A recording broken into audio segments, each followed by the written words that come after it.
በስመ አብ ወወልድ ወመንፈስ ቅዱስ አሐዱ አምላክ አሜን።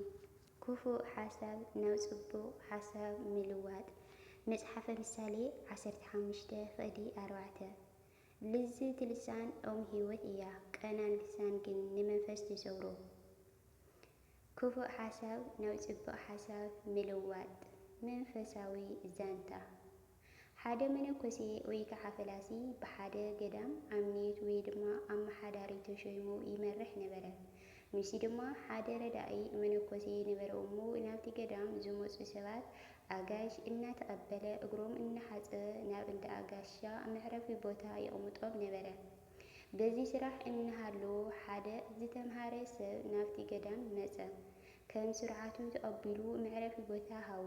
እቲ ጋሻ ዝተምሃረ ሰብ እዩ እሞ ብኣካባቢኡ ዝነበሩ ምእመናን እናመፁ ከቕምጥዎ ጀመሩ።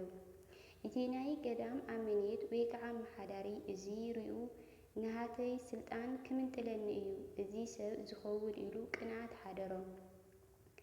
ካብዚ ብምልዓል ነቲ ረዲኡ ከምዚ በሎ፣ እቲ ሰብኣይ ይኣኽለካ ካብዚ ቦታ ውፃእ፣ ናብ ዓድኻ ሂድወሎ ኢኻ ኢሉ ነገሮ። እናበለ ንረዳኡ 2,000ን 3,000ን ለኣኾ። እቲ ረዳኢ ግን ዝከበርካ ሰብ ከመይ ሓዲርካ እዚ ቦታ ተስማዕሚዕካ ዶ ዝጐድል ነገር ኣሎ ዶ ኢልካ ኣሎ ኣበምኔት እናበለ ነዚ ጋሻ ይዛረቦ ነበረ።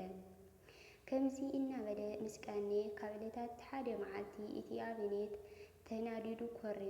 ምኽንያቱ ነቲ ናይ ዓዲ ሕብረተሰብ ነቲ ጋሻ ክጥይቅ ብዘይምቁራፅ ይመፅን ይሃምምን ስለ ዝነበረ በዚ ዝተልዓለ ደስ ዘይበሉ እቲ ኣመሓዳሪ ብጣዕሚ ኮርዩ ናብቲ ጋሻ ክኸይድ ተላዓለ።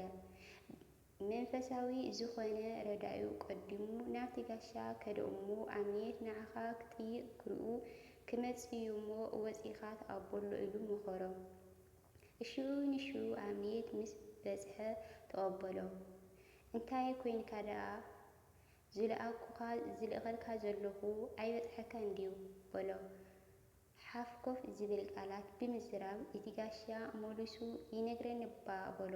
ብትሕትና እንታይ ኢሉ እዩ ዝነግረካ በሎ። እሱይ ከዓ ከመይ ኣለኻ፣ ከመይ ሓዲርካ፣ ከመይ ውዒልካ፣ እዚ ቦታ ይስማዕምዐካ ኣሎ ዶ እዩ ዝብለኒ፣ ናይቲ ገዳም ፀባይ ሎሚድካዮ ዶ ኢሉ እዩ ዘዛረበኒ ኢሉ ሉት ኣበምኔት ተናገሮ። እዚ ኣበምኔት እዚ ከዓ ምስ ሰምዐ እዚ ቦታ ንዓይ ኣይግባእን እዩ ኢሉ ንረዳኡ ስልጣን ገዲፉ ስልጣኑ ኣረኪቡ ናብ በዓቱ ኣትዩ ዓፀወ ክሳዕ መወዳእታ ሂወቱ ባህታዊ ኮይኑ ሓለፈ ይበሃል። ስለዚ ክፉእ ሓሳብ ናብ ጽቡቕ ሓሳብ ምልዋጥ ንዓኻ ልዕል ዘብለካ ነቲ ክፉእ ዝሓስብ ግን ትሕት ከም ዘብሎ እዩ። ማእኸል ፍቕርን ሓድነትን ምሕሳብን ምትሕልላይን ካብዙ ተለኣኺ እዚ ንርዳእ። ብምቕፃል እውን ሓደ መንእሰይ ካብ ገዝኡ ናብ ከተማ እናኸደ እንከሎ ኣብ መንገዲ ሓደ ምስኪን ኣቦ ኮፍ ኢሉ ክልምን ፀንሖ። ልቡ ስለ ዝተተንከፈ ነቶም ኣቦ ራህርሀሎም እሞ ገለ ሳንቲም ክህበኩም እንተዘይኮይነ ከዓ ዋላ ገለ ጥሪት ገንዘብ ክምፅውተልኩም ኢሉ ናብ ጅቡ ሰደደ። እንተኾነ ባርፍቶም ገንዘብ ዝቕመጠሉ ቦርሳ ኣብ ገዛኢ ረሲዕዎ መፂኡ። ቦርሱ ከም ዘይተማልአ ረሲዕዎ ከም ዝመፀ ምስ ተረድኦ ኣዝዩ ገሃየ። እቲ ዝልምን ዝነበረ ኣቦ ድማ ገለ ገንዘብ ዝምፅውተሉ መሲልዎ ኣንቃሪሩ ብተስፋ ዓይኑ እናርአየ ይፅበዮ ነበረ። እቲ መንእሰይ ድማ ነቲ ብሃረርታ ዝኾነ ገለ ገንዘብ ንክምፅውተሉ ዝፅበ ዝነበረ ኣቦ ቅርብ ኢሉ ከምዚ በሎ፣ ይቅርታ ኣቦይ ቦርሳይ ኣብ ገዛይ ረሲዐየ መፅየ፣ ከም ፍቓድ ኣምላክ ክምለስ እንከለኹ ዝኾነ ሒዘልኩም ክመፅእ እየ በሎ። ዝኾነ ሕማቕ ክሰምዖም ግን እናተሰከፈ እዩ።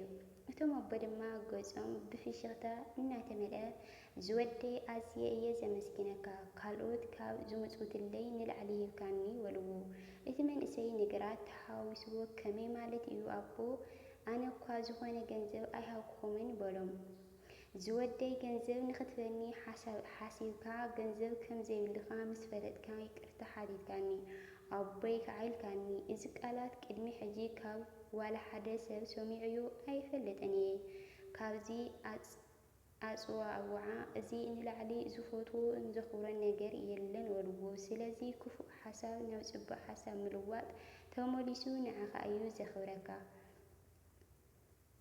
ልዙብ መልሓስ መውጣዓ ይህድኡ ተሪር ቃል ግን ኩራዕ ይዘልል። መጽሓፈ ምሳሌ 15:1 ልዝብቲ ልሳን ኦም ህይወት እያ፣ ቀናን ልሳን ግን ንመንፈስ ትሰብሮ። መጽሓፈ ምሳሌ 15:4 ልዙብ ዘረባ መዓር ወለላ እዩ፣ ነፍሲ ጥዑም ንዕጽምቲ ከዓ ጥዑና እዩ። መጽሓፈ ምሳሌ 16:24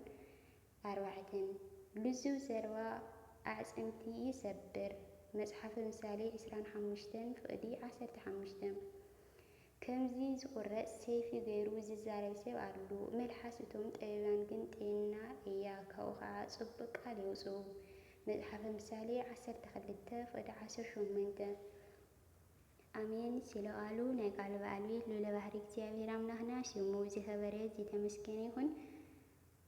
ኣሜን። ነዚ ክንገብር እግዚአብሔር አምላክ ብጸጋ መንፈስ ቅዱሱ ይደግፈና። ልወደቀ ለንጠብጥበ ቀለም ቃል እግዚአብሔር አምላክ በአፈ ኩሎም ቅዱሳን ትጉሃን መላእክት ገይሩ ይታረመና። ልዝብቲ ልሳን ኦም ህይወት እያ፣ ቀናን ልሳን ግን ንመንፈስ ተሰብሩ። መጽሓፈ ምሳሌ 15:4 ክፉእ ሓሳብ ናብ ጽቡቕ ሓሳብ ምልዋጥ። አሜን። ስብሐት ንእግዚአብሔር ወለወላዲቱ ድንግል ወለመስቀሉ ክብር። ክምስገን ይንበር። አሜን።